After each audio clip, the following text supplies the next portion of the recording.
As 2024 draws to a close, Syria stands at the cusp of a new era. It's been a couple of weeks since the sudden collapse of the old political system, and daily life here in Damascus is slowly reassembling itself. Shops have reopened, students have returned to schools, flights between Damascus and Aleppo have resumed.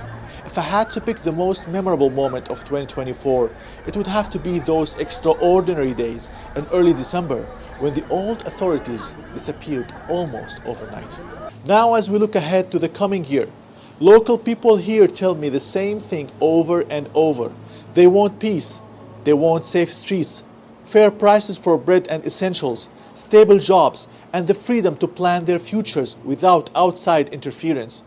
There is hope, albeit cautious, that the new interim government and the one that will follow after 3 months, together with international support, can lay the groundwork for genuine security and prosperity after more than 13 years of devastating war. They're counting on more dialogue, fewer guns, and the strength of communities that have weathered so much. So what's the New Year's wish that captures the mood here in Damascus? Let's keep it simple.